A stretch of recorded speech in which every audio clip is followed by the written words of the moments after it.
One of the most beautiful places on the planet is right in our backyard, practically, and I'm talking, of course, about the Great Smoky Mountains National Park. So what a wonderful time for us to be talking with Chelsea Trott, who might have one of the best jobs around. She's the PR and Communications Manager for the Gatlinburg Visitors Bureau. Good to see you. Oh, thank you for having us today. Welcome to our beautiful town. It's beautiful. On my way in, I was like, oh, they have mountains too. It's so pretty. Well, we do have mountains. You know, we're nicknamed the Scenic City, and we all feel like that's a very good name for us here, because no matter if you're stuck in traffic in Chattanooga, at least the scenery is beautiful.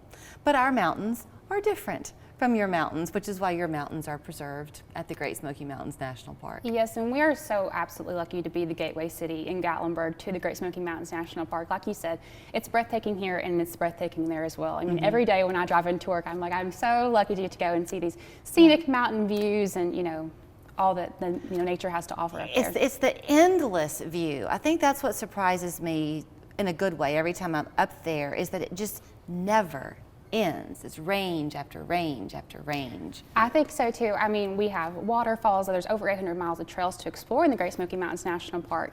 And so, you know, and right now spring is a great time to come visit because we do have our wildflowers as well. Well, let's talk a little bit about that, because y'all, I mean, you're the Smoky Mountains is the most visited park in the country. Yes, ma'am. Continues to be. So you've got to know how to attract visitors like us up your way. So talk about the wildflowers in bloom. Yeah, I think there's just something special about it. So the way I like to look at it is kind of the fall foliage in the spring. And so these flowers are just absolutely gorgeous, and they bloom from March until June, so you have plenty of time to get up there with your family and see some of these rare species that are only found in the park. So I was going to ask you, are they naturally growing in the park, or have y'all done a job of kind of transplanting them throughout the city as well?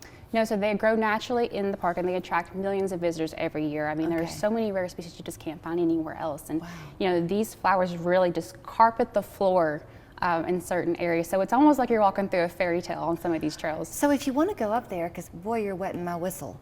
If I want to go up there, would I go through your office to kind of find out maybe a map of the best place to see them, or can you help me with finding a good trail?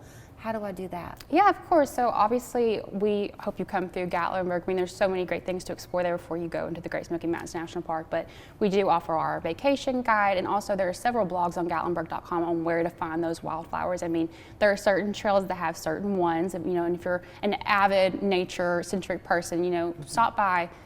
We're more than happy to help you, or check out that blog, and you know, you can find out where you're going. Well, you're very graciously saying that you hope that people will stop in to see you in Gatlinburg, but lucky for you, they almost have to. I mean, you can't get there without going through you practically, and why would you want to bypass you? Because there's so much to do. Gatlinburg is where the nature lovers live. Yes, right? And we are I mean, spring break is upon us, so it's such a great family-friendly destination, and there's something for everyone. We were just talking about that off screen. And so, you know, we have the time-honored tradition of walking the parkway. There's so many retail shops and dining options, and we have over 50 unique attractions. We have Ripley's Aquarium of the Smokies, Ober Mountain, Anakista, Gatlinburg Skylift Park. There's just always something new to do and experience with your family. There really is. I mean, just when you think you've seen it, you haven't, because y'all are always having something new popping up. And don't you have a lot of great dining in Gatlinburg too? Oh, for sure. And we have an array of different things. So whatever you like, we have. So, you know, we have Greenbrier. That's a great, you know, upscale restaurant if you're wanting to go out and have a little something special. We have a lot of local mom and pop shops, which we really love. You know, really hides our local chamber members and businesses. And, you know, there's always Old Red if you like live music and you want to go out with the kids. There's, you know, Chicken Guy, there's arcades, there's Fanny Farkles, only made in Gatlinburg, so there's something for everybody. It really is fun too, because you can kind of a la carte your way through Gatlinburg. So if you're wanting to make a quick weekend of it and do it kind of on a cheap budget, it's a great place to go and do that. And you're away for a little while and taking in one of nature's wonders. But if you want to make a true vacation out of it and really have a no budget fun, you can do that too. Yeah, Gatlinburg is truly a tailor-made experience. So you can come with your families and kind of enjoy some of our, you know, nostalgic things. You can go through the attractions, go visit, you know, America's longest pedestrian cable bridge at Gatlinburg Skylift Park, or Anna Vista Tower, Gatlinburg's highest point, you know, and take your kids and have those experiences, or go into the park. You know, we just unveiled the Park It Forward program the National Park did, and so as long as you got a parking tag, you can go into the National Park for free and enjoy one of nature's most beautiful things. I caught myself the other day. I was watching PBS, and they had done a kind of a recap of Ken Burns National Parks, and it was Ken Burns and the writer, whose name was Duncan somebody, telling the story of how they created the film.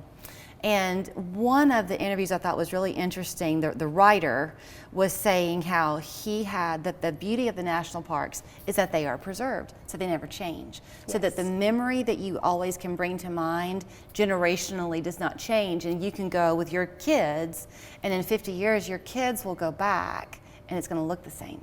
Yes, and we hear so many stories of people who their grandparents bring their kids, who bring their kids, who bring their kids, and those are always such heartwarming stories because, like you said, those views never change, and people go back and get photos where they, have gotten photos in the past, and that's always so cool to hear.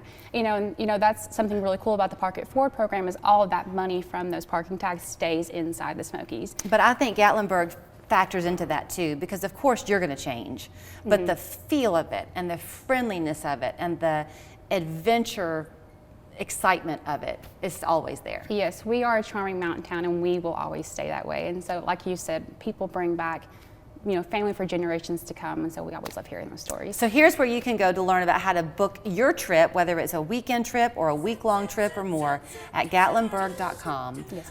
Everything is there, so you too can find a little map for the wildflowers, get them while you can, go have a great meal out, and have a lot of fun while you're there. Thank you, Chelsea. Definitely have a lot of fun. Thank you. I want to come. Come.